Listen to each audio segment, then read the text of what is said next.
What's up, guys? Carl, aka Dwarven here. Welcome to the very first episode of Dinguses. Before this episode starts, I want to give a quick heads up to let y'all know that we did have some technical difficulties filming this. It was filmed the same day as the last Metal Dinguses episode, so if you watched that, you may know about it. Very simply, there might be some parts where the audio is a little bit quiet, and if we played any videos during the stream, you will not be able to hear it. This issue has been resolved, so for the next Metal Dinguses episode, that will not be a problem.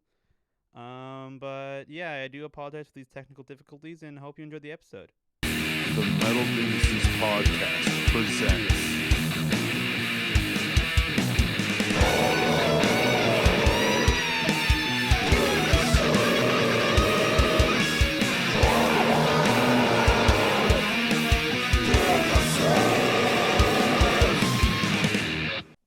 Okay, now we're back. Honestly, I forget that we recorded that. We recorded that the night that Connor and Dustin fought for the second time. Oh yeah, I don't remember that. I remember I was checking my phone every I was pissed that I was missing it, and I was checking my phone every 5 seconds for the updates. Oh yeah, I do remember that. So I found out via Twitter seconds after it happened. Damn. So welcome back to Metal Dinguses. We're back again. Not only are we back, you might notice it's a bit of an upgrade. Yes, a little bit of an upgrade. Jack is bad at games. Salome. You're the most recent follower, and you're here right now. That means a lot to Carlos. It does. Thank you for being here. I appreciate you. We can use all the support we can get. My DVD came scratched, and I'm very sad about it.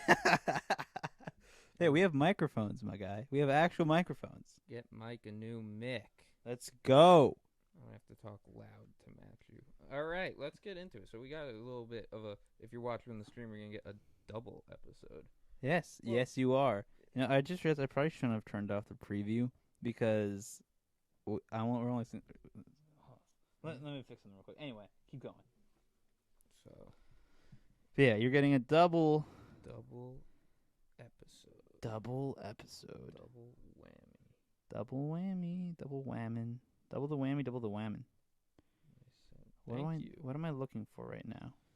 We're going to take the first couple minutes to talk to chat, but once we get going on the segment stuff, we might be a little bit of shitty at doing that. So yeah, so that tends to be the case, but now that we're just getting started a little bit, definitely try to keep Ask in chat. all your life Hopefully, questions. Mod God Mick is around to watch chat for some questions, some banger questions. Speaking of bang, he'll just knock twice on the door and walk in. Yeah.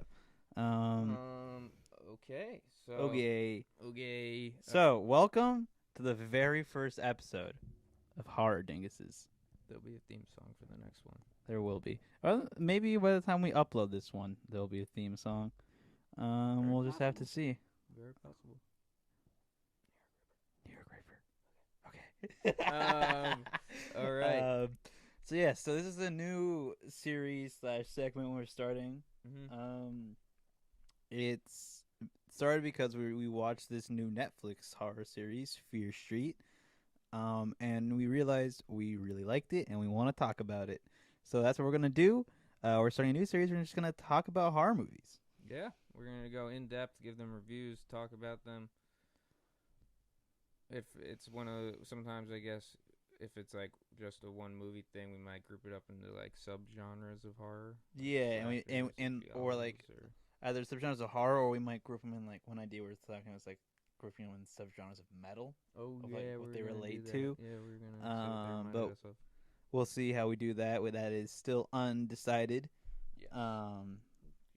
But yeah, so this is the very first episode of Horror Dinguses. Sorry.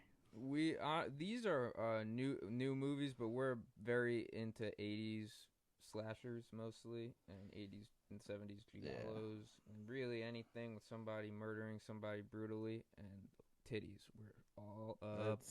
That's what we're here for. I mean, look at our hats: New York Ripper and the Maniac. That's fucking. That DVD is fuck beyond repair. I'm never gonna be able to look at me. Yeah, we ordered a bunch of shit off this website, including a Maniac DVD and a Prowler DVD. Maniac for Jared, Prowler for me. Maniac DVD came. It got dislodged from the little thing that holds it, and it's a little bit of scratched. Could have gotten a refund if I never opened it. Only if you never opened it. Only if I never opened it. Because now they can't. I could just scratch it myself. Oh, Be like, give me my that's money fair. back. So So yeah, by the way, that's why we still have the stickers on our hats. We're not like assholes who like the stickers on the hats. We literally take just it opened the off box. right now. Get some dust on our boots. With leather hats. I say that a lot. I like it. It's a good phrase. So like I've never heard you say that. Wes Half got it. I used it in a job interview the other day when I was doing that volunteer thing. Yeah. The guy was like, "So why do you want to work here?" And I'm like, I want to get some experience and get some dust on my boots. Nice. And I was like, that was a good use of it. Self 5. Self 5. Wow, you have 1,800 views. I know. All right, let's get into the Let's get to Heart. Let's get into Fear Street. Yeah. All right. Let's. So Theme song. Theme song goes here.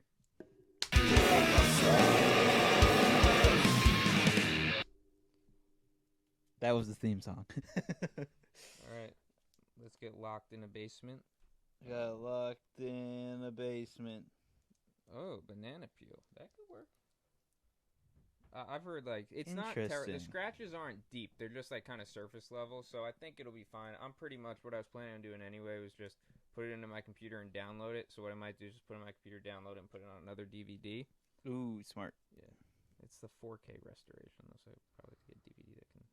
I don't know how. Well, you gotta see though. It might not really be that bad. Yeah, I think it'll be fine. They're just very light surface level scratches. Yeah. So. You know.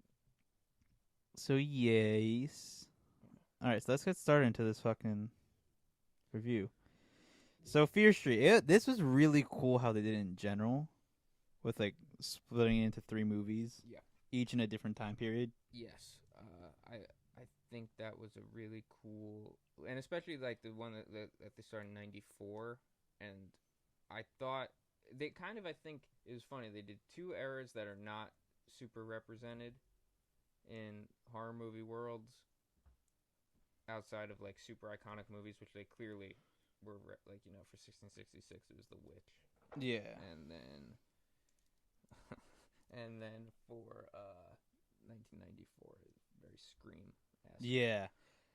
Which they apparently I watched a video where they revealed all the Easter eggs. It was like the girl who played Ziggy, like the one who was also in Stranger Things. She did a video basically pointing out all the Easter eggs, and so basically apparently like that was it was very purposeful. It was it was meant like they were specifically trying to show like, hey, we really like these movies, so check this out. And I think that's why we liked it so much too, because it's kind of like a love letter to a lot of some of our favorite movies. Yeah. And it was kind of fun to try to spot them for a fan of it, but then for also people who are not too into horror movies and maybe want to get into it, or just not that into that type of movie. Yeah. A great film overall. And I agree. It's far from just a regular horror movie, a regular slasher, which I think has some drawbacks. We'll get into that later. So yeah, what's the plan? All right, overview of movie. So basically, like what happened is, without trying to too many spoilers, there's this girl who had a love interest. There's another girl. They're from these 2 towns. One's Shady Side, one's Sunnyvale. Shady Side, everything seems to go wrong in. Sunnyvale, it seems like it's a beautiful, perfect, pristine town. And many beautiful buttholes. Yeah, exactly. I was thinking about that clip the other day. God damn it. Dude, I guarantee you, Sunnyvale, all of the people's buttholes there are very clean. Shady definitely. Side, on the other hand. Hey, whoa, don't. I feel for Shady Side. Oh, you know? so do I. I relate to Shady Side. But so. like they're cursed, so they probably just have permanent shit. Yeah, and that's what we're getting to. They're cursed for the. No, it's well, yes, it is Trailer Park Boys, but it's based on the R.L. Stein books, which existed before Trailer Park Boys. So what? Get cucked, Mick. I didn't know that was in Trailer Park Boys. But yeah, so they. It's all from this curse from this witch who was killed in the town years and years ago. And then there's this killer who kills a bunch of people. And yeah. And the killer, they reveal in the first. It's pretty obvious. The killers keep happening. We're gonna have to get into the spoilers. So yeah, I guess. So yeah, so basically, like the killers keep coming back to life. Yeah. So they see these killers. One of them's a killer who's from the 70s. One of them's from like the 60s, I think. There's just a 60s, bunch of them. Yeah, there's 50s, there's 20s, and at the end we'll do our favorites. But Yeah. What I really loved was that they had little clips of them. Yeah, killing. yeah. They had to sort of do a quick like explanation of like, because Yeah. one of the kids who were there. I'm still low. No, he's making a joke. He's gonna turn his mic up. No, like look at me. Oh, I and see then what you look mean. at You talk. I know. So You also need to bring it a little bit closer. okay. But I guess that's not it. Hold on, I got this. There's, This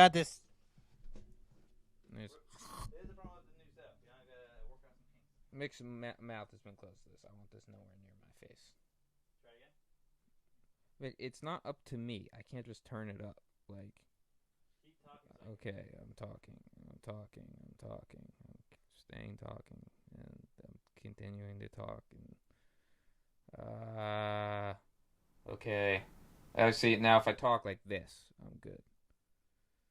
So I have to just project a little more. Okay. Yeah, Carl's a lot louder. I didn't realize till he took off his headphones. Okay. Okay, I'm continuing to talk. It's okay. Hi. Hi. Hi. Hi. Hi. Hi. Don't like whisper. Hi. You're talking very quiet. Okay. Sorry, my Ritalin is wearing off, so I'm like To us, it seems. introverted and like a clam. You are a clam. Okay. Scott Clam. Wait, let's talk at the same time. All right, let's talk. that Okay, seems we're pretty good. similar. It's pretty good. Pretty good. I'm a little bit louder, but you talk a little quieter. I'll talk a little louder. okay. I'll talk a little We'll quieter. talk. Yeah, Pretty good. Okay. Pretty good. Pretty good. Good. All right, where were we? Who am I? We can't even do this right. Okay. 15 minutes in and we've got into like something you could have found out in the trailer. Congratulations, us. All right. Where were we? Oh yeah, we were talking about the clips. So yeah, it's like one of the kids was like basically he was super into the curse. The curse. The witch name was Seraphir. It was the curse of Seraphir. And there's one kid who was like the main character's little brother. He like would spend all his time on the computer online on AOL Messenger. Keep in mind it's in '94. Messaging back and forth as one chick online, talking about all these killers and this curse. So he knew a lot about all the killers. So when they found out that this was almost definitely the case, he sort of explained to the rest of the friends who were now involved in this who all the killers were. And with each time he sort of mentioned one, it showed a short clip of them killing someone. And it looked so sick. Yeah, I rewatched that multiple times. Just because I'm a huge fan of backstories. Like in Scooby-Doo and stuff, whenever the killer had, or whatever it is, the bad guy had a backstory. Yeah. That's what got me into it. That was always the part that creeped me out the most. It's like... AKA Jared still watches Scooby-Doo. Dude, Scooby-Doo's fucking awesome. Scooby-Doo Zombie Island, the Loch Ness Monster one. Have you never seen Zombie Island? Robbie Ryland. Oh my fucking! That's gonna be the next one we. I just said I literally was just saying it in a Scooby Doo voice. Okay. Robbie Ryland. Dude, that one's so. They go to Louisiana, and then they stay on this island where like they're like these voodoo werewolf cat ladies. Oh, I remember this. And they put all the peppers on their sandwiches. Is and, this like, the one where like one there. of the ladies like pretends to like be in love with Freddy? Yeah, and then like then turns on him, and it was like, oh, I really liked you though, but still turns on him. Yeah, but like there's the one scene where they go back and they explained how they put the curse on everybody, and they were settlers and they were getting hunted. And, Interesting. And that's the part that gives me chills. I'm getting them right now. So it's just like that, like the flashback stuff I love. Yeah. And backstory I love. Okay. Yeah, exactly. Scooby-Doo slaps. Anyways, let's get back on task. But yeah, so, but I did fucking love that though. The little clips of every killer. Yeah, right. Especially the priest. Oh, the fucking priest. They did priest. that so well. Them like tapping the fucking actress, whoever played that. And if you notice, the first time, because he's in the movie for like the whole series for like probably a total of 1 minute and 2 seconds. Yeah, for real. Even before he's like turned. Still, he's such a great character. Like one of the only lines he said was when the kids were playing, and he goes, "I got eyes on the back of my head." Yeah. And then, well, they tell you in the first week he fucking cut out the eyes of all the kids in the town. Yeah. He locked them in the church and they got their locked eyeballs. in And the then cut base. his own eyeballs out. Yeah, then they got locked in the basement. Yeah, they were fed Raisins Yeah, and balls of hair. that was Never to see the sunshine again. that was literally one of the coolest scenes. Well, we're skipping movies, but that was one of the coolest fucking scenes Yeah. in any movie I've ever seen. But back to 94. So basically, there's so let's introduce all the characters, I guess, in Alright, 94. So there's the main character Dina, Sam, her love interest. A blanket on the others' names. Two of Yeah. them die. Two of them are like close, and they're like close friends, right? Like they're like supporting characters out the whole movie. Very important. Yeah. One of them is like, I guess, Dina's best friend, who Dina's little brother had a crush on. Little brother listened to Iron Maiden. Hell yeah. Yeah. And eventually found out that the girl had a crush on him too, even though she's like significantly older than she's him. Like 18 and he's like 13. So or like no, he's not 13, like 15. he looked like he was 13. I think he was supposed to. I think he was fit. I think he was supposed to be in 9th grade and she's a senior. Yeah, like basically that kind of thing. Still pretty weird if you ask me. Pretty creepy. Given the circumstances, you know. But it was a cute little thing they tried to do. I wouldn't, but who knows? Oh, she's a girl. He's a guy. She gets a pass. We're not going to go into this. We are not going into kidding. this. I'm not. But imagine it was the other way around. That movie would be canceled. You were just doing the wolves again. You just did this. Yep. Mick, could you please stop stomping? Yeah, we can fucking hear you, my guy. Get the cum socks off your feet with your hands. You can't get them off just by stomping. Mick wakes up every morning, looks at his feet, realizes they're cum sock, screams, stomps feet. Hear him laughing. Wakes up every morning. Alcohol, liquor, booze. Alcohol, liquor, booze, cum sock. I was about to say alcohol, liquor, cum sock. Falls into the fucking nether. Falls into my room. Yeah. All right. Anyway. Yeah, he's trying to do everything. He's trying to like make a hole.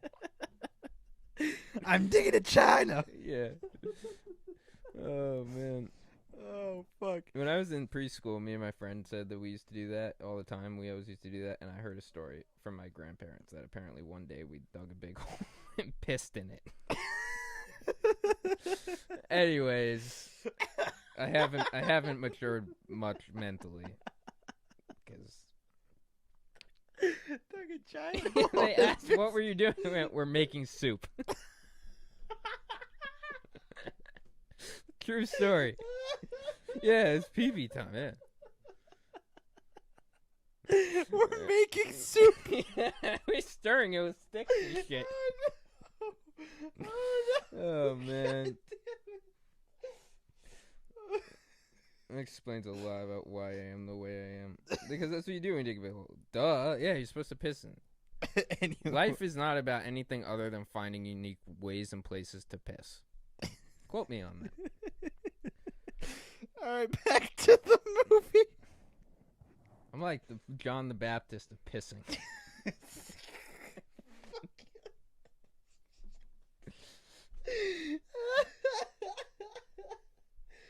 This is episode number 1. We're like 20 minutes in and we've gotten like what you've like we said the trailer. Anyways, so God damn it. Basically, there's a killer at the beginning of the movie. He gets shot in the head. And then, all this stuff starts happening. The kid who deals drugs, that's their friend, gets attacked by a singing girl who you later find out is Ruby Lane. Who's one of the killers. Yeah, and she was the 1960s one, and she basically murdered all of her friends while she was singing and then cut her own wrist. However, there was something I noticed. If you look at her face, there's all, like, scratches near one of her eyes. She cut her wrist. She didn't cut her own face. when you saw that kid Ryan, he had the bullet hole in his head. Yeah, because you got shot in the head from by the cop. And then the milkman's face is all deformed. I don't know whether it's that way when he did I it. really wish that's one I wish we got more of a backstory for. The milkman and the grifter. Yeah. Anyways, so my theory is the way they die while they're like that stays with them. And I think, or like how the state in which they die, I think her eyes are all scratched because when she was slitting her friend's throats, they were clawing at her face. Oh, Right? that probably. That'd be cool, right? That'd be kind of cool. John the Pissed Fist. All right, yes, that's what you can know me as. Anyways, so yeah, they then they dig a big hole and once they're digging the hole, they find the bones of Sarah. So they go to the goddamn like a store, like a grocery store, the hole up, right? Yeah, and they realize we're skipping a big part. Okay, the part where they found out that one survived. They found out that because basically what happened is their friend Sam, so basically the school's after the first murders where you're just convinced it was a crazy person. The Sunnyvale starts teasing Shady Side over, their fucking a kid in their school getting brutally murdered. Yeah, that makes sense. Yeah, and one of the kids being in the school as well. And they buy the same masks that the kid was wearing and chase them in a car. Basically, what happens though is, and Sam, who is Dina's lesbian love interest, she had left Shady Side of Sunnyvale and was dating a guy, and basically the whole point was that she wasn't comfortable with her sexuality, so she was hiding it and pretending to be straight, even though her and Dina were actually still very much in love. Yes, and the mom was kind of like Sam's mom. Mom was a bitch. Yeah, fuck her. That's what it boils down to. Fuck her. Every homophobic piece of shit. Sucked. Anyways, so yeah, and then basically what happens is there's a car crash when Dina and the valedictorian girl that's her friend try to stop them with some Gatorade, and they accidentally throw out the whole fucking tub. Yeah, and the car crashes, and Sam stumbles out of the car bleeding, and she finds Sarah Fear's bones coincidentally, and bleeds on them. And then she gets images flooded to her head. Basically, that's what happens when you bleed on the bones. You get images of Sarah Fear and the past killers. Prompts the killers to come after you. Yes. So that was and then they realized they realized there's one case where one of the people died for a couple seconds and then they came back to life, and they go, okay, that's gonna stop them, so we have to kill Sam and bring her back. Yes. And basically the killers are kind of like animals in the sense that they go after the blood of the person. So if like you cover somebody in their blood, they'll chase that person too, which becomes a big factor in the third movie. Yes, and also becomes a big factor in this one. Yes. Where so basically they go to this grocery store and they're like, where's the place where we need to go to kill our friend? Oh, they go to the grocery store because that has the pharmacy in it where the friend works. Yeah, so that they could get all the drugs they needed to kill her and make her overdose. Yeah. And then bring her back to life. And then she pulled a page right out of my book, took her meds, and threw them up immediately. Yep. And so she had to drown her. Yes, and while her friends covered in her blood were running around being chased by killers. And two of them, spoiler alert, got yeah, brutally. All right, we're gonna spoil how they died. Oh my god! Okay, the 5 seconds. The girl, who was a valedictorian, who was one of the friends, who at this point has kissed the little brother. They are now they like each other. So both the like pedophile valedictorian. She gets put through, those bread slicers that's got like the blades that slice bread perfectly. She got put through one of those. It'll slice a whole loaf into 12 slices. Yeah, and they put her head through one of those. Yeah, that was pretty brutal. And then the other guy took an axe to the head in a very brutal fashion. Yeah, that was fucking sick. And then basically the only people that survive are Dina, what's her face, and Sam and her brother. Yeah, I can't remember the brothers. I'm just thinking her brother. Yeah. All right. Anyways. So basically, they think everything's good. They talk to the cop. He's like, "You look like you just died," and she's like, "Oh, just shock, I guess." Because she just died and came back to life. Get it? And then, Yeah, basically then Sam and her are chilling in bed, and They get a call. they get a call from Cindy C. Berman that says, who's the girl that survived, and she's like, it's not over. It's not No. over till she says it's over, which she being the witch. And then while they're on the call, Sam walks over to Dina, and she's like, "What?" And then she looks down to realize Sam had just stabbed her. And Sam was acting like a crazy person, going, wah, wah, wah, wah. So she tied her up with the phone cord, Yeah. and went over to see Berman. And But that's where the next movie starts. So let's start now by can you rating the first movie. just one thing? Can you imagine if, like, why pick Sam? She's like this tiny, like she's the only person that could have been restrained in that state with a phone cable. That's true. I think it was purely because They were getting close, and and she already starts to know yeah, about it. So if he gets rid of her, it would be like two birds with one stone. Get rid of one person who knows too much, and also kill someone who's close, the people who also know a lot. So yeah. This one really surprised me because when I started the movie, here was my state of it. I was with my girlfriend and we were just chilling, and I saw it. It was like on like Netflix's most popular because it came out 2 days before. And I was like, it looks like a horror movie. I'll probably watch it on my own. And then she was like, you want to watch it? I'm like, sure. She clicked on it. I'm like, all right, this is pretty okay. And then it got to the scene where they did like the prep school, and something about the way they were like being positive, like having a lot of school spirit, really put me off. And I was What like, way? turn this fucking movie off. This sucks. Where she's like, we're not gonna let them like. oh yeah. 'Cause On the I school didn't bus. realize how On the school serious bus. This like divide between Sunnyvale and Right, Sunnyside. right. They didn't explain it very well because they explain it later. Yeah. But like basically, yeah, when she was like, you know, just being annoying, and I was like, ugh, fuck this. This is just gonna be a bunch of like annoying teenagers like being like, support our school. Blah, blah, blah. Yeah. Anyways, I'm very happy I finished it though because the next day I was like, Yeah. Carlos, you need to watch this. Yeah, I remember it, and I was like, okay, I'll watch it, and I watched it. I was like, it's pretty cool. Yeah. I was like, when's the next one? And I'm so glad I waited and did watch the next one. I love that they didn't like wait months. Yeah, They just so put am 'em I. out. Oh my god, I wouldn't have been. I probably wouldn't have watched the second one, and then because 100%. the first one is easily out of the three, in my point of view, the worst one. I don't know if It's really, easily- really good, but like compared to the other two, I think it's Yeah. not as strong. I would give this one an 8.6. Yeah, I'd give it an 8.5 or 8. Actually, I'd give it an 8.3. Wow. All right. It's solid, really good, but on its own, it's only okay. Yeah, I agree. And then now we go into 1978. But like, I think there's something about it though, like, cause like with it comes to Netflix horror movies, I haven't really watched any besides this. like in general, Netflix is usually not great with horror movies. Oh, they're horrific.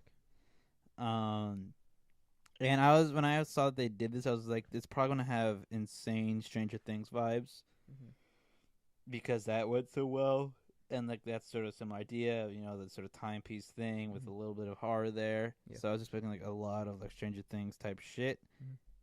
and it wasn't. It was really a completely like different, unique thing. It had some yeah. aspects to it that were kind of similar, like, and they had some of the same actors from it, but other than that, like some of the special effects, it really did not feel too much like it was like just a Stranger Things movie.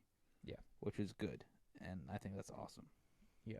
And at first, I'll admit I was kind of disappointed in a couple things in the first one. Like when they revealed that the killers can't be killed, Mm-hmm. I was like, this sucks. Like, because there's something about like only a couple killers in my mind get a pass on like Michael Myers, Mm-hmm. Jason.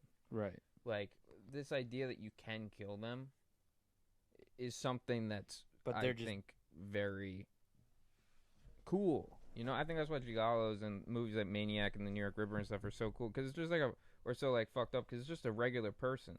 yeah. It's just like deranged. It's not like this supernatural thing. However, I did come to love that, and I was actually a little disappointed in the Nightwing killer in the first one. I was just like, this is kind of a throwaway. I didn't realize the second one would be about him. And versus when I saw him from the very beginning, I was like, I love how he looks. Yeah, well, I liked the way he moved and the way he swung the axe and stuff. I was like, Yeah. that guy looks cool. But like, he was just dressed very generically. The burlap sack. I liked what I liked about the burlap sack. I loved how it was tight to his face. Yeah, that was very cool. That's something I did like, but it was just like in my head, it's like, all right, you're making this whole library of killers. You have a very unique one in Ruby Lane. Sorry, The Grifter, very unique. But the three that they showed in that one were the Nightwing killer, the Scream guy, ripoff Ryan, and Ruby. Wait, what was the other guy? The Ryan, the main killer. Oh, right. You know, right. And I was like, okay, so two of these are like blatant, kind of copycats, and one's a really unique, really cool one. And when they're showing them, the Milkman really caught my eye. Yeah. And that little kid really caught my eye, who overall is very disappointed in his portrayal.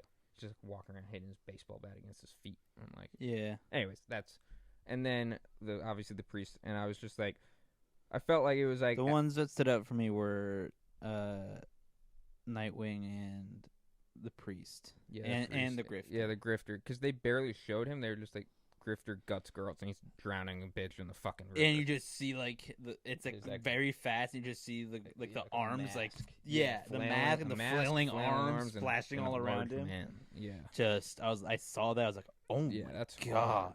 And then honestly, the kid, that one, because he's like beating in another kid's brains. That's his brother, and he's wearing this mask. 'Cause apparently, he's all deformed and shit. Right. And so yeah, it was like the older killers were obviously more enticing, because I'll say this before, I'll say it again, I'll say it a million times, we need more period piece slashers. Anybody, please. Do it. Make it. We like to see it. Yeah. Anyways. What were we saying? What made it stand out from the other Netflix horror shit? So yeah, I'm just happy in general, like the way they did it. Yeah, it stood out as a good slasher film, and it also stood out as just a good horror film and a good movie, because they got good actors, they got good production, everything was solid. I agree. 0 complaints, and it got me very excited for the second one, which honestly, I was out of all of them, 1978 I think is everybody's favorite, including mine, but that was one I was least excited for. Going back to what I said earlier. Actually, same. Like, I was not looking. I was like, 66 is gonna be really cool. 1978 is gonna be okay. Yeah, I'm like, this is just gonna be a bootleg every horror movie from the 80s, where it's like at a camp, or it's like a bunch of teens and a dude in a sack, But oh my god! All right, let's start it off. Let's not do like a full recap of the movie, because we're doing spoilers anyway, so these people probably already seen it, or they don't, Yeah. Basically, if you haven't seen it, too bad. The movie starts, they go to C. Berman's house, and she starts telling the story, and that's where it flips back to 1978. They're at a camp called Camp Nightwing. Tommy is like the main bitch's boyfriend. Cindy, that's Cindy Berman. Ziggy's sister, and Ziggy's her little sister. Yeah, that's where, and they don't specify. They just say my sister is dead, so you spend the whole movie trying to figure out who's C. Berman, Cindy Berman, or Ziggy Berman, because like at first she's like, it's Cindy Berman, Berman, but then it's like, but she acts more like Ziggy, and then in your head you're like, maybe Ziggy died, and then Cindy started to be more and started to be more like her, Yeah. Because Cindy's very proper and nice, and like Tommy grabs her ass when they're kissing, and she's like, said, "Oh my god, you can't do that." And not she was yet. Like, and when her friends were fucking and smoking weed, she was like, "How dare you?" Yeah.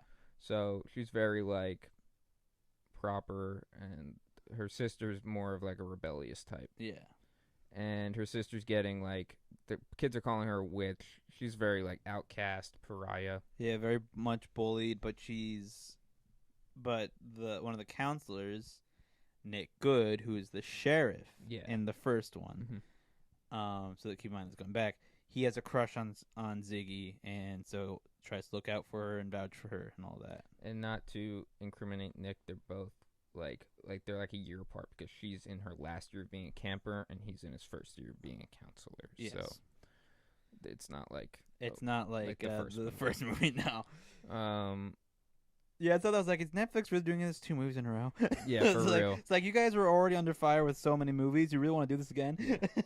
And Thankfully, that Yeah. was the case. And They specified that in this one, so. So then, basically, what happens is, these mean girls are trying to kill Ziggy. Not kill her. Well, that one girl wanted to kill her.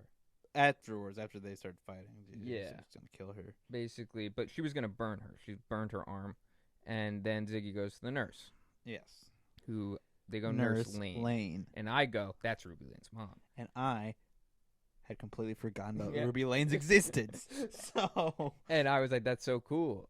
And I was like, okay. and then I was like Steve Brule. S. And then basically Ruby Lane's mom is the only, like, she's still obviously reeling from the death of her daughter 8 years before. And so she got really interested and into the whole thing from the curse. Because, yeah, it's like the Witch's curse curse. is like, it's just like this big urban legend in the town. Yeah. It's like one of those things where every single time it happens, the narrative is... Oh, it's the witch.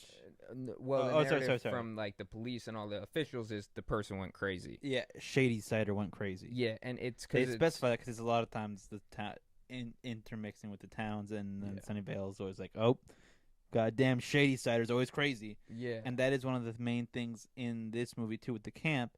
They have Capture the Flag Night, Yeah. where it's Shady Side versus Sunnyvale, and the Yeah. whole time's like, oh, Sunnyvale, we've never lost. Let's Yeah. beat Shady Side again. Haha, fuck Yeah. you.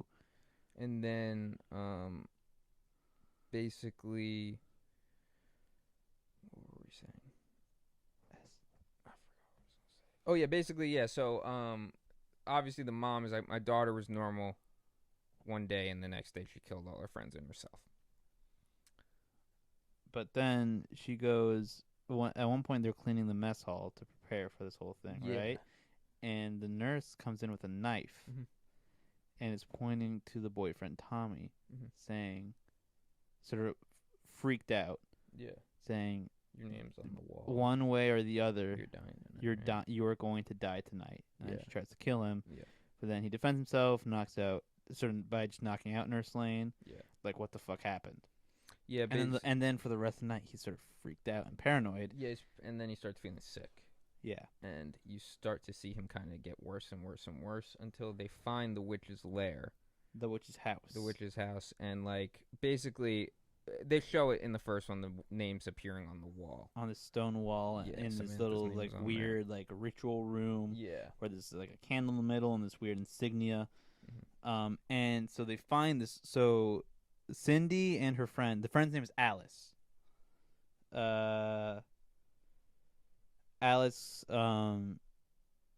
Alice finds this room, Mhm. and she brings Cindy over and points out Tommy, the boyfriend's name Mhm. on the wall. She said, Yeah. I don't know what this means, but it can't be good, or Yeah. some shit like that. Yeah. And- And Cindy's like, you fucking wrote that. And she's like, how did I put it in? She was like, I have thick nails, and I know we haven't been close, but even my nails can't write that deep into stone. Yeah. And then they go back out where the boyfriends are chilling. Tommy. Yeah, and the other Alice's dude. boyfriend and Tommy, and joking around, and Tommy starts to sort of get a bit weird, Yeah. and the just sitting boyfriend's there. just sort of like, "Hey, you good?" Yeah. And Tommy stands up and goes over and reaches for an axe, and at this point, Cindy and Alice come back out, Yeah. They're and then the boyfriend's kinda like, "Dude, what's up? What are you doing? Why you got that axe?" And then Tommy turns around, looks him, and then fucking splits his head in half. That was fucking awesome. That was so fucking cool. Glorious, as And- Drum Dums would say. Oh my god, dude, it was just so perfect. And then oh my god, it was like, and I loved, and then he goes on a killing rampage and kills kids. They don't show that, but they show the aftermath of like glasses in a pool of blood and brains, fucking limbs chopped up in pools of blood, and they're clearly kids' limbs, which is brutal as fuck. Yeah. And that's another thing. This movie really did not pull many punches. Yeah, like they fucking in the camp. Like one of the first kills is there's this little kid that Tommy had been like really nice to. He was clearly like one of a nerdier, chubbier kid, and Tommy's really nice to him.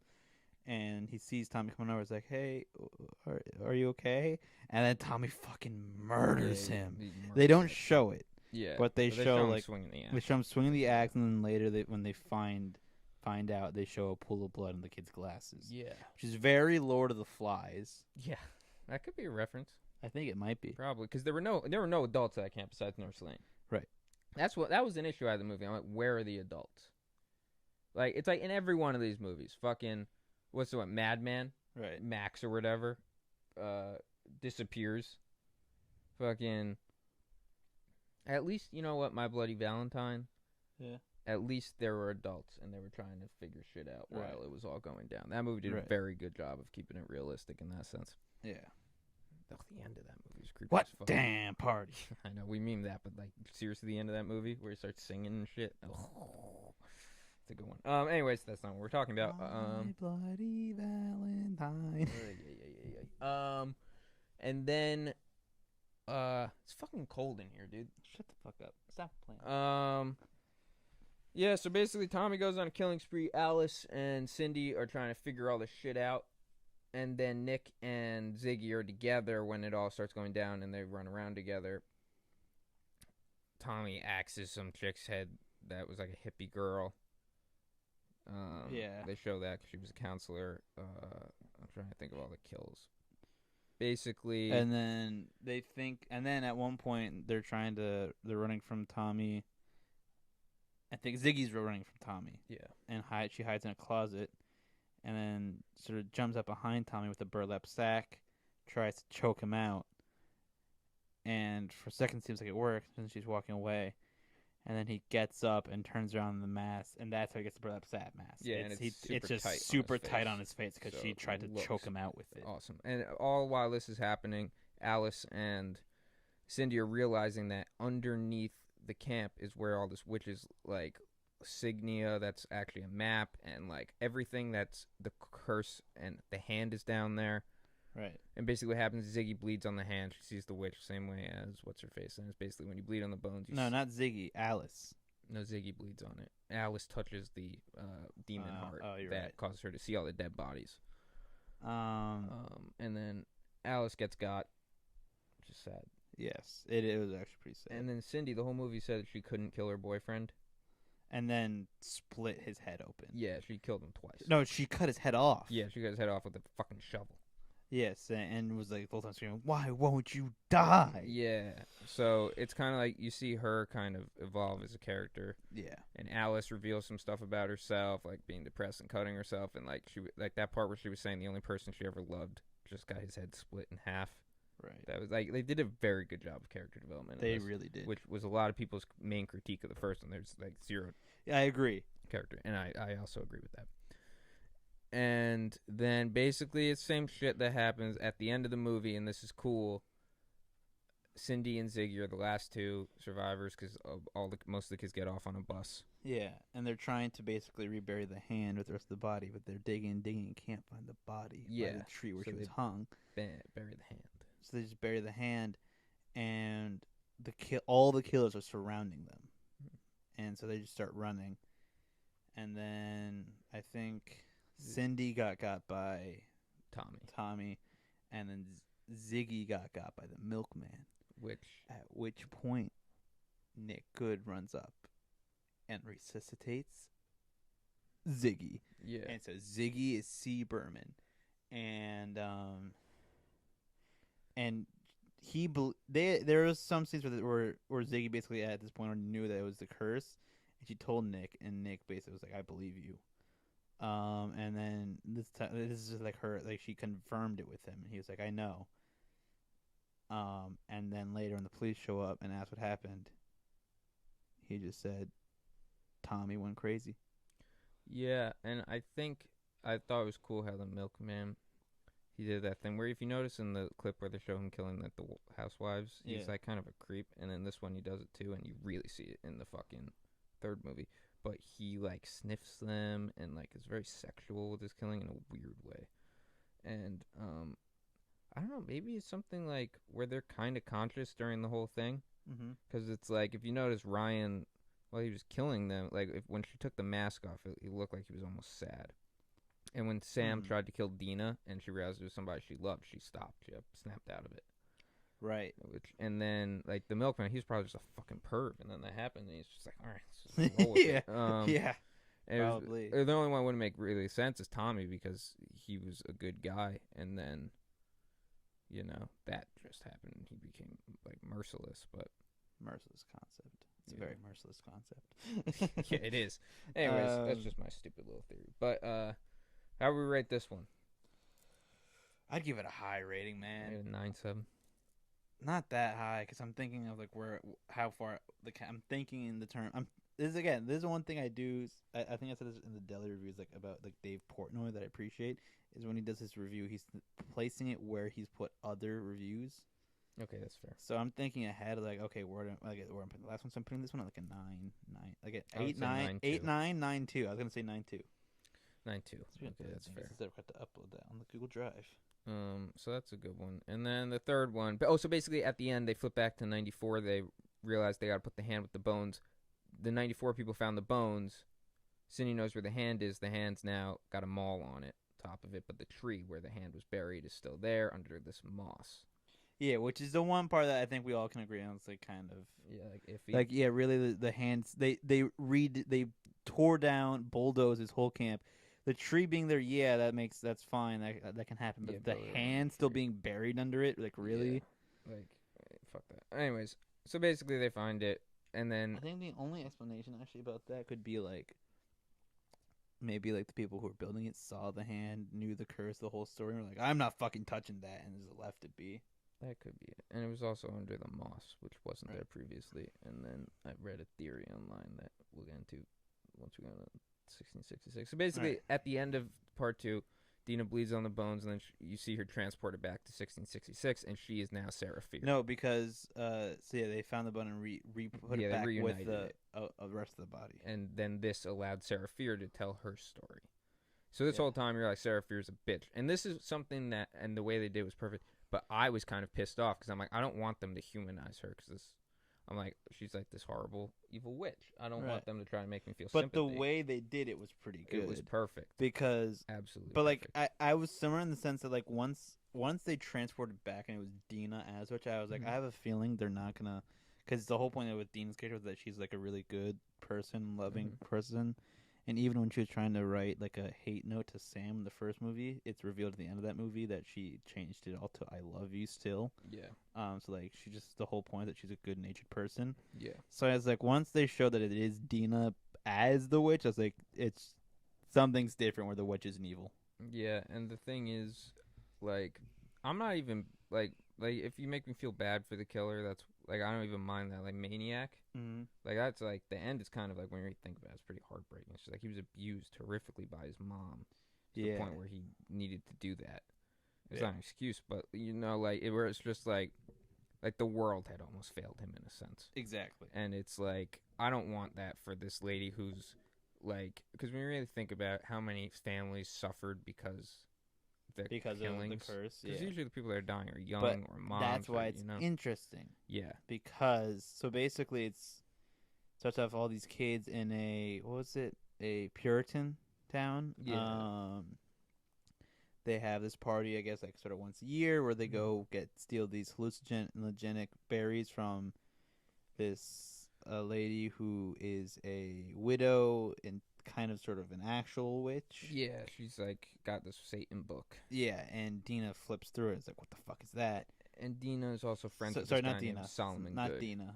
Who's Sarah Fear, played by Dina, and then Solomon Good, who's Nick Good's ancestor.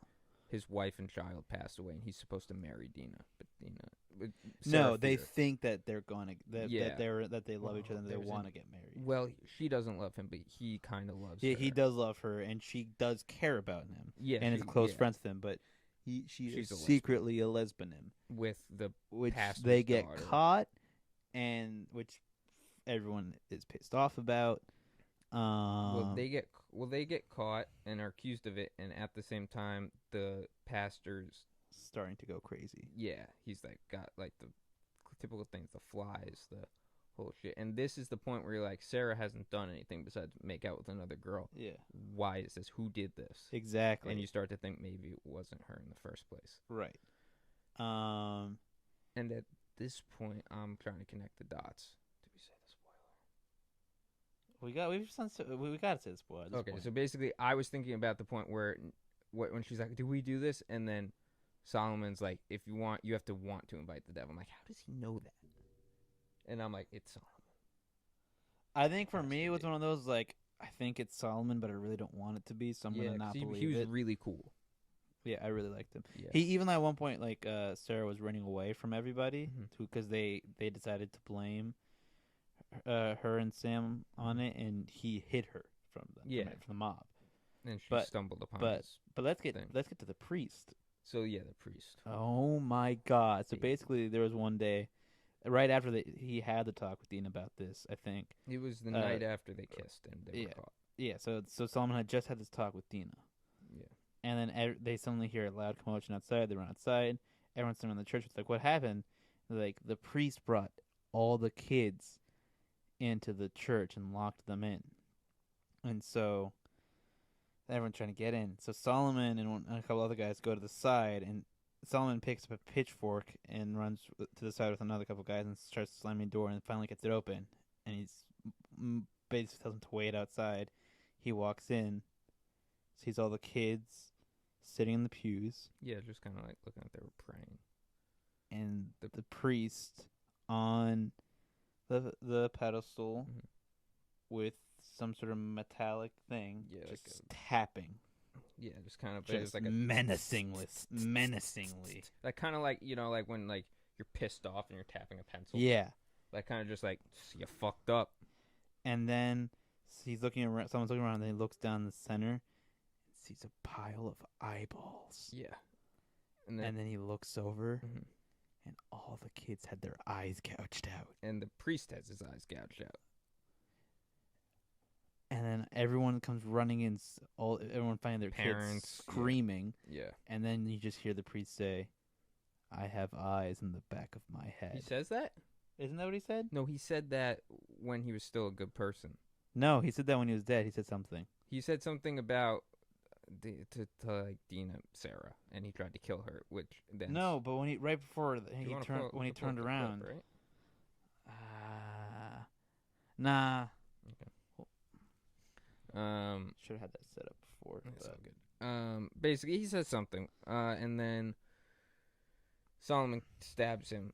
Yeah, because he goes over to kill Dina or Seraphira all of a sudden. The question is, why did he die? Yeah, I never understood that. How he never came back. Maybe it's well, the devil is implicated in all this, so maybe that's just what they wanted. Yeah. He got his blood, and Yeah, so he was that's it. killed. It's done. That's kind of how it is. Yeah, because it bothered me that you never. There's also a scene when it went back to 1964 Yeah. when they're all looking around each other like that he's here because they hear someone like coming in, thinking like all all the killers are trapped. Mhm. You see the milkman and all the other guys looking at each other like excited about something. I was and you hear someone coming, which turned out to be Nick Good. Because it went silent, and they're like, "Why is it quiet?" No, but the killers like had a look like they knew who was coming, and they were excited. And then Nick Good came in. I thought, and I was so excited. I thought the priest was I gonna know come that would have in. been sick. Like if he was the like- head like the honcho of final the killers. boss. Yeah, right. That was sad they didn't reuse him. I'm hoping that they have some content related to him out there. Just in That's general, gonna some come more out. content on this series. Because everybody, like, they had to know everybody's gonna like him the most. Yeah, he was so badass. Even going back to the first one, he wasn't even included in that in that little like clipping. Yeah, Because then they were like, "Who's that?" And it's just a picture of him with no eyes, and then the And kids there's like, "It's Cyrus Miller." He cut out the eyes of kids, and they showed the tapping thing. But anyways, so 1666. What were we saying? Oh yeah, so basically, but also when you think about it, they had no reason for the killer to stay alive and not go into that weird heart thing, right. because there was nobody who's there. There's no reason for They had no anybody one to they suspect had no one to otherwise. chase. Yeah. But so that's where it starts. That's also where we finally understand how and why it's all happening. Solomon made a deal with the devil. Because his life sucked. Yes, and what that did was it automatically built this room, Yeah. and all he had to do was say a name. Mhm. A name would appear on stone, and that person would go crazy, usually kill someone, and then kill himself. And He would get power. he would get power and wealth and things that he wanted, and his family would as well. as long as they kept doing that. And every so few one years. member would Oh, every few years have to do it. Yeah. And that's why Nick Good became sheriff, and his brother became mayor. But the brother had no idea about any of this because Nick was the kind of chosen one, and he's Right, and, okay. they said that in '78 when he's like, Oh, they did say that. yeah, where he's like, you're carrying on the tradition now. It's all on you. Oh, yeah, because I missed that. I was like, how does the mayor not Yeah, part of this? because it's just like the one kid. And but yeah, and then but then that's also why Ziggy didn't die. Because he wanted her to live. Yes. And then Basically the way they ended it was by killing Sarah Fear. Oh yeah, well the way they ended 1666, but they killed Sailor Fear, but as she was being hanged, she basically said that it was all her fault and that she bewitched Sam, so they let Sam go. Not Sam anymore. Mary or something. Mary. Some 1660 version of Sam. Yeah. And she looked. Solomon was the one who tied her up to be hung, and she looked him and just told him, that she will haunt him forever and his family forever, and that one day the world will know the true story. Which is why when like Ziggy bleeded on the hand, bled on the hand, and they bleeded. She bled on the hand, and anything like that happened with her body, they would get flashbacks to all the killings. Yeah, because it was they didn't even know that. They would just get flashbacks to her, and they were like, she's angry, and they don't know why. Yeah, that's why. Because they still thought she was the cause of it. And then basically like while Solomon, Solomon while she was trying to fight Solomon to get him to he cut his hand. he cut her hand off. That's how she lost the hand. It was in almost like reality. the hand was like that whole plot line was almost not irrelevant because uniting the bones kind of. But it was in a cool way making that. It wasn't like it was like, oh fuck, everything that they thought was true, completely false. And that's why I think this movie will be really interesting to rewatch, but also really annoying. Yeah, I agree. Because it's like, at least for '94, you're just gonna be like, literally nothing in this movie is correct. Right. So. And then it goes back to 1994, part 2. Where about halfway so through now the movie. it's Dina, Sam, Dina the brother, and Ziggy Berman. I forgot her actual real name. And the janitor. They got the janitor of the mall, which is a little bit of a wild card to throw in, but I appreciate it. Well, he's in the mall, and the mall's with a hand, all the shit. But the reason why was because Sheriff Good had framed him for a bunch of shit. And got him arrested a bunch. So he really didn't like Nick Good, and so they basically recruited him to help kill him. Yeah, and then this is the point where I liked him as a character. However, I feel like 94 Part 2 was almost... It just was like... It got to the point where if it just didn't capture me the same way. Right. Like, there wasn't much suspense. There's a lot of serious comic relief, which almost took me out of it, and I wasn't that huge on it. Okay. And they had some cool stuff though, because they showed a lot more of the killers. They showed the grifter, who turned out to be like 8 feet tall, which I thought was super fucking badass. And then there was one scene where they were running low on battery. Yeah, I know. We're halfway because we're at 40. Okay. So that means it's a good time to really start wrapping this up. All right, and then basically they get the killers to like battle royale each other for like a minute. Yeah, by covering them in Dina's blood. Yeah, so they're all thinking to each other. And this was the cool, in my point of view, the coolest part, because like, I'm sorry, but don't you always think like if that hadn't happened, the argument would have been who's the best one? Yeah, and it's like the Freddy versus Jason, and the funny part was they all killed each other. Yeah, they all died. But it was awesome. It was fucking sick. That was the greatest scene. It was awesome, and like it was like if you notice, the milkman fucking licked someone's ear while he was stabbing them. I didn't notice. Oh, I saw it. It was so. I need to go back and rewatch some of these scenes, man. It was like, it was really cool. Anyways, and then basically, long story short, Nick Good touches the hand, sees all the dead bodies, gets stabbed in the eyeball. Everything's back to normal, and then at the end, the portal, whatever is the thing closes up, and then at the very, very end, you see a pair of pale hands grab the fucking book, which is the secret to all that. Yeah, and it's almost like, here's my issue though, because I took forensics. They would have bagged that book. They definitely would have bagged that book. There's a crime scene thing there, And then basically then you show Sam and Dina leaving Nick Good's house, which was built on top of the Satan place, or the witch place, And then the mayor gets struck by a truck. yeah, Now, this is where I disagree with Drum Dums. Drum Dums like, oh, that's convenient. I'm like, you forget one big aspect of this. The whole thing, if it's a curse, right? yeah, And the whole point is that they just finished off the curse and the thing's not closed. yeah. It probably has to do with that curse that happened. I think it's not supposed to be, I think it's meant to be like that. No, it's that now the Sunnyvale people aren't protected by the curse anymore, in the sense that they don't benefit from it anymore, and bad shit's gonna start happening there. Right. And it's just gonna go back to normal. It's like it's equal again. The immunity is gone. The immunity for them is gone, Yeah. but then it's like, it's not like Sunnyvale is gonna go to shit, but like Shady Side's gonna get better, and Sunnyvale's gonna go. It'll level out. It'll level out again. To a normal town. It's more so or it's like, less. because they probably grew up their whole lives just, and I don't even know if that was the mayor. They don't, because then they show the mayor on TV being like, Yeah, but I'm pretty sure it's supposed to be like that's supposed to be it's the a case. rich person who like backs out because their whole life they never had to look back when they're backing out, because there's never any car crashes because Sunnyvale's perfect, and then a truck strikes them and you're just like, what the fuck, and kind of like that.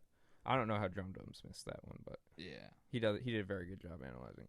There was a couple things that I wanted to mention. All right. One of them was, I read an IGN article that was kind of breaking it down, and they said that that moss represented the love of Dina, and because like That makes Sarah sense. Fier's buried with a piece of that moss from what's her face's Right. hat. And they had a really interesting point that I was.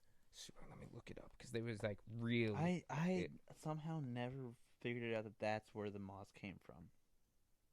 From the flower in her hair. I'm a bit of a dingus. I'm a metal dingus. Oh, it was like, who grabbed the book at the end? They were saying it might have been that girl who. Which girl? The brother was messaging. Oh yeah, you said that. Yeah. That's interesting. I hope it isn't, because I think that would be a cool thing. But at the same time, it would make a lot of sense. I could see why they'd want to do that. And I thought it was really cool how they showed that clip of all the different good family members doing the ritual and the associated killers with that. I thought that was cool. And it showed like Nick as a kid doing it. Yeah. I wonder why he picked Tommy, though. Me too. Well, you know what it was? Because he was the last person you'd expect.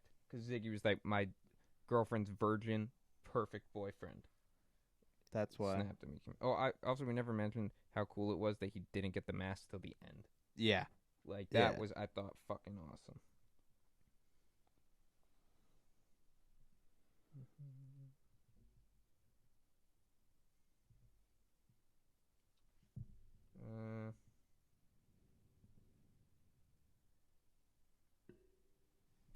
What is it? Oh, Josh. That's the kid's name.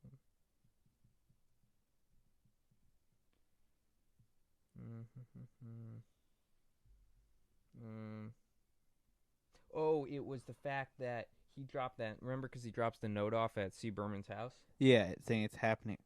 It was to keep her from interfering with it, because he knew she would just stay. She would just hide. And she had like 50 locks on her doors. Right, He knew right, that right. would prevent her from, and that's why he was so shocked when he saw her in the mall. He's like, "You're here." I didn't even think about Neither did that. I. I was like, "That's genius." That is genius. So I'm excited to rewatch it and look for those little things. Yeah, Sam, I'm definitely. So what do you think of number 3, and then we'll rate the whole series? Number 3, I genuinely actually liked 1994 Part 2, which when they went back. I know a lot of people didn't. You didn't like it as much, I know. I thought it, like, it's cool, but it was just kind of like, I don't know. It's like, it makes me feel weird. I need to think on it more. I personally really liked it, and so overall, I think that became my favorite of them all. I really like 78 the most. Oh wait. Shit, now I'm rethinking everything, because 78, like, that was my favorite killer for sure. It did that. Give me a minute. Hold on. I need to rethink my rating for 78 maybe.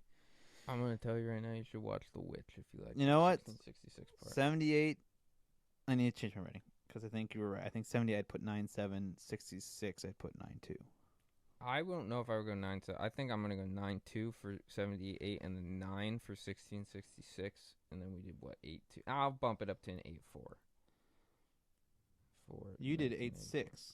Did I? I did 8.6. And I did so I'll keep 8.3. it- I'll I keep kept it it pretty 8.6. low. All right, and then overall, I think as a series, I think it gets a 10 because they did 3 fucking awesome movies.